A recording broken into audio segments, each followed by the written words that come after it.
한밤중 갑작스럽게 다리에 쥐가 나서 벌떡 일어난 적 있으신가요? 비명을 지를 정도의 날카로운 통증에 몇 분간 몸을 움직이지도 못한 채 그 자리에 멍하니 있었던 경험. 아마 많은 분들이 한 번쯤은 겪어보셨을 겁니다. 보통은 물을 적게 마셨나? 오늘 좀 많이 걸어서 그런가 보다. 혹은 나이 드니 이젠 뭐 이 정도는 흔한 일이겠지 하고 넘기곤 하시죠.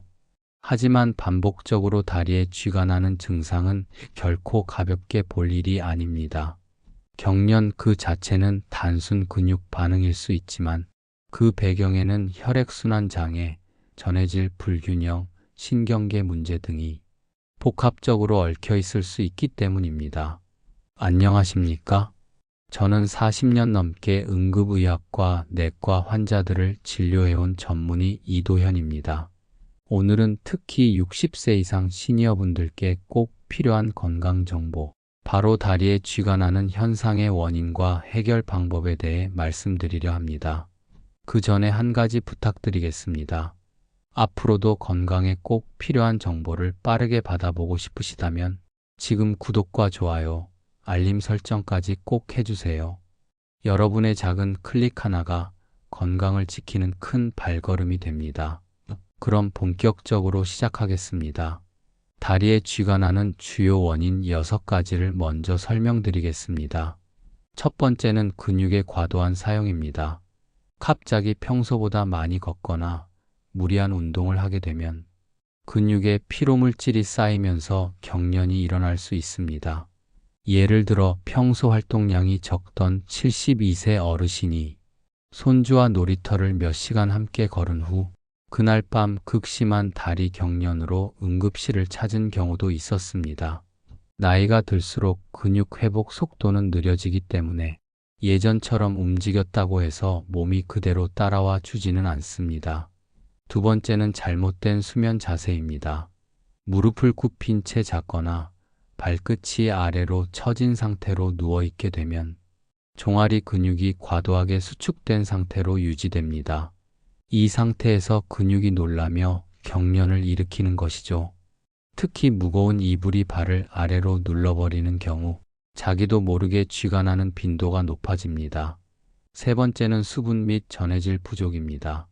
우리 몸에서 근육이 제대로 움직이려면 칼륨, 칼슘, 마그네슘 같은 전해질이 일정 수준 이상 유지되어야 합니다.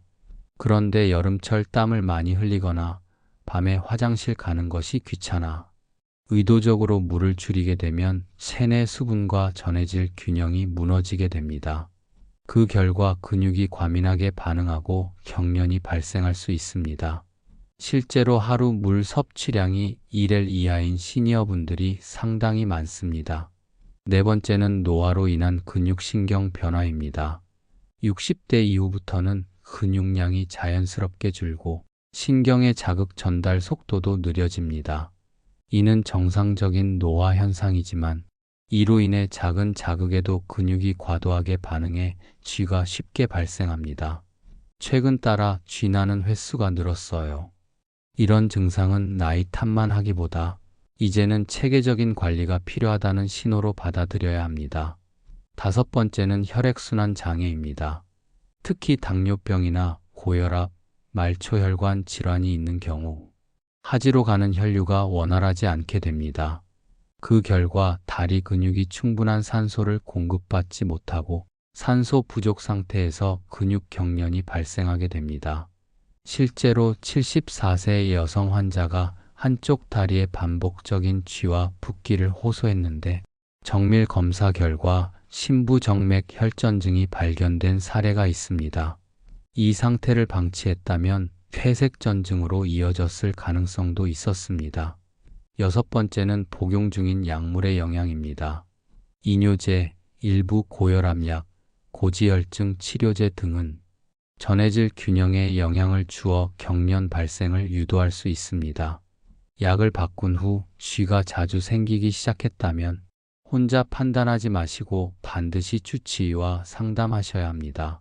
절대로 약을 임의로 중단해서는 안 됩니다. 약물은 치료제가 될 수도 있지만 상황에 따라선 새로운 부담이 될 수도 있기 때문입니다. 지금까지 다리에 쥐가 나는 대표적인 6가지 원인을 설명드렸습니다. 대부분은 평소의 습관을 점검하고 수분 전해질 균형이나 수면 자세만 잘 조절해도 충분히 개선할 수 있는 경우가 많습니다. 하지만 모든 경련이 가볍게 지나가는 것은 아닙니다. 경우에 따라선 단순한 근육 경련으로 보이지만 그 이면에는 응급을 요하는 질환이 숨어 있는 경우도 있습니다. 실제로 병원 현장에서는 다리에 쥐가 자주 난다는 이유로 오셨다가 바로 입원 치료로 이어지는 사례가 적지 않습니다. 그렇다면 어떤 경우에는 반드시 병원을 찾아야 할까요? 지금부터는 절대로 넘기면 안 되는 위험 신호 5가지 하나씩 정확하게 설명드리겠습니다. 첫 번째는 한쪽 다리가 갑자기 붓고 뜨거워지며 피부가 붉게 변하는 경우입니다. 이러한 증상은 단순 부종이 아닙니다. 심부정맥 혈전증이라는 질환일 가능성이 있으며 정맥 안에 생긴 혈전이 혈류를 타고 폐로 이동하면 폐색전증이라는 응급질환으로 발전하게 됩니다. 숨이 차거나 호흡 곤란이 오기 전 반드시 조기 진단이 필요합니다. 두 번째는 쥐가 풀린 이후에도 몇 시간 이상 통증과 뻣뻣함이 지속될 때입니다. 보통 쥐가 나고 나면 20분 정도 지나면 근육이 이완되며 증상이 가라앉습니다. 하지만 몇 시간 또는 하루가 지나도 계속 아프고 불편한 경우 근육염이나 신경 손상이 진행 중일 수 있습니다. 이런 경우는 반드시 의료진의 평가가 필요합니다. 세 번째는 다리가 차가워지고 감각이 무뎌지는 경우입니다. 손으로 만졌을 때 얼음처럼 차갑고 자극에 대한 반응이 둔해졌다면 급성 동맥 폐색을 의심해야 합니다. 혈류가 차단되면 조직 괴사로 이어질 수 있으므로 지체 없이 응급실에 가야 하는 상황입니다. 네 번째는 쥐가 난 직후 갑자기 숨이 차거나 가슴이 답답한 증상이 동반되는 경우입니다. 이는 혈전이 폐로 이동하여 폐색전증이 발생한 상황일 수 있습니다. 가슴 통증, 어지러움, 호흡 곤란이 함께 온다면 즉시 119에 연락해 응급조치를 받아야 합니다. 이 경우는 혼자서 움직이기보다 주변의 도움을 요청하는 것이 안전합니다. 다섯 번째는 다리에 힘이 빠지고 마비되는 듯한 느낌이 동반되는 경우입니다. 걷다가 자꾸 다리가 휘청거리거나 감각이 떨어지고 저림 증상이 심해진다면 척추 신경 압박이나 말초 신경 손상이 진행 중일 수 있습니다. 이 경우는 MRI 같은 정밀 검사가 필요하며 치료 시기가 늦어지면 마비로 이어질 위험도 있습니다. 이러한 증상 중 하나라도 경험하신 적이 있다면 절대로 좀 쉬면 낫겠지 하며 넘기지 마시고 반드시 전문 의료기관에서 진단을 받으시길 권합니다. 지금까지 말씀드린 5가지 위험 신호는 절대 놓쳐선 안 되는 생명의 경고입니다. 하지만 다행히도 대부분의 경련은 평소 생활 습관 개선만으로도 충분히 예방할 수 있습니다. 실제로 응급실을 찾는 시니어 환자들 가운데 이 정도쯤이야 하고 넘기셨던 분들이 많았습니다. 하지만 사소한 습관 하나만 바꿨어도 밤마다 겪는 고통을 줄일 수 있었던 경우가 상당히 많습니다. 지금부터는 일상 속에서 실천할 수 있는 예방 습관 5가지를 소개해 드리겠습니다. 특별한 장비도 많은 시간도 필요하지 않습니다. 다리 건강을 지키는 데 있어 반드시 기억해 두셔야 할 기본 원칙들입니다. 첫 번째는 바른 수면 자세 유지입니다. 수면 중 잘못된 자세로 인해 근육이 지속적으로 긴장될 경우 새벽 시간대에 경련이 자주 발생할 수 있습니다. 무릎을 가볍게 편 상태로 다리를 곧게 뻗고 자는 것이 기본 자세이며 발끝이 아래로 꺾이지 않도록 하고 이불은 무겁지 않은 것으로 선택하는 것이 좋습니다. 또한 발밑에 작은 쿠션이나 접은 수건을 받쳐주면 혈액이 다리에서 심장으로 원활하게 순환되어 근육이 안정된 상태로 숙면을 취할 수 있습니다. 두 번째는 자기 전 스트레칭입니다. 가벼운 스트레칭은 혈액순환을 도와 근육의 긴장을 풀어주는 효과가 있습니다. 잠자리에 들기 전 5분만 투자하셔도 쥐가 나는 빈도를 크게 줄일 수 있습니다. 벽을 짚고 종아리를 늘리는 동작, 의자에 앉아 발끝을 몸쪽으로 당기는 스트레칭, 침대에 누운 채 발목을 시계 방향과 반시계 방향으로 돌리는 동작은 무릎이나 허리에 무리도 없고 누구나 쉽게 따라 하실 수 있습니다. 꾸준히 하루 두세 동작만 반복해도 효과가 큽니다. 세 번째는 충분한 수분과 전해질 섭취입니다. 물을 적게 마시면 혈액이 끈적해지고 전해질 균형도 무너지기 쉽습니다. 근육은 수축과 이완을 반복하는 과정에서 칼륨, 마그네슘, 칼슘 같은 전해질이 반드시 필요합니다. 하루 1.52리터의 수분을 천천히 나눠 마시되 취침 2시간 전부터는 조금씩 줄이는 것이 좋습니다. 전해질은 음식으로도 보충할 수 있는데요. 바나나, 감자, 시금치, 견과류, 유제품 등을 균형 있게 섭취하면 좋습니다. 네 번째는 같은 자세로 오랜 시간 앉아 있지 않는 것입니다. 장시간 같은 자세로 앉아 있거나 서 있을 경우 하지 정맥순환이 저하되어 경련을 유발할 수 있습니다. 1시간에 한 번은 자리에서 일어나 다리를 가볍게 움직이거나 앉은 상태에서 발끝을 위아래로 움직여 종아리 근육에 자극을 주세요. 작은 움직임 하나가 혈류 개선에 큰 도움이 됩니다. 다섯 번째는 복용 중인 약물을 점검하는 습관입니다. 특히 고혈압약, 이뇨제, 고지혈증 치료제 중 일부는 체내 전해질 균형을 흔들 수 있으며 그로 인해 쥐가 나는 부작용이 나타날 수 있습니다. 약을 바꾸고 나서 증상이 생겼다면 반드시 주치의와 상담하셔야 하며 절대로 스스로 약을 끊어선 안 됩니다. 지금 소개해드린 5가지 예방법은 어렵거나 번거로운 방법이 아닙니다. 단지 조금의 관심과 꾸준한 실천이 필요한 습관일 뿐입니다. 그리고 이 습관만으로도 다리 경련으로부터 훨씬 자유로워지실 수 있습니다. 평소 생활 습관을 잘 관리해도 예상치 못한 순간에 갑작스럽게 쥐가 나는 경우는 여전히 발생할 수 있습니다. 특히 한밤중 혹은 외출 중에 근육이 경직되면 당황해서 아무런 대응도 하지 못한 채 고통에 멍하니 있게 되는 경우가 많습니다. 이럴 때 필요한 것은 빠르게 증상을 가라앉힐 수 있는 즉각적이고 실천 가능한 응급처치법입니다. 지금부터 소개드릴 4가지 단계만 기억해 두셔도 다리 경련에 훨씬 침착하게 대처하실 수 있습니다. 첫 번째는 발끝을 천천히 몸쪽으로 당겨주는 동작입니다. 이 동작은 수축된 근육을 이완시키는 가장 기본적인 방법입니다. 다리를 곧게 편 상태에서 발끝을 몸쪽으로 천천히 당기세요. 급하게 잡아당기면 근육이 더 놀랄 수 있으니 복식 호흡을 하며 천천히 부드럽게 움직이셔야 합니다. 누워있을 땐 수건이나 밴드를 활용해 당기셔도 좋고 벽을 이용해 발바닥을 눌러주는 것도 효과적입니다. 두 번째는 종아리와 발바닥을 부드럽게 마사지하는 것입니다. 경련이 조금 가라앉았다면 이제는 손으로 근육을 풀어주는 단계입니다. 발바닥부터 종아리까지 아래에서 위로 가볍게 문질러 주세요. 너무 세게 누르기보다는 손의 온기로 근육의 긴장을 풀어준다는 느낌으로 천천히 반복해 주시면 됩니다. 특히 아킬레스건 부위는 민감하므로 가볍게 다뤄주시는 것이 좋습니다. 세 번째는 승산혈 지압입니다. 조금 생소하게 들릴 수 있지만 실제로 효과가 입증된 방법입니다. 승산혈은 종아리 뒤쪽 가장 볼록한 부분에서 손가락 2마디 아래에 위치한 혈자리입니다. 이 부위를 엄지손가락으로 꾹 3초간 눌렀다가 1초 쉬기를 반복하세요. 5회 정도 반복하면 근육 긴장이 완화되고 통증도 자연스럽게 줄어듭니다.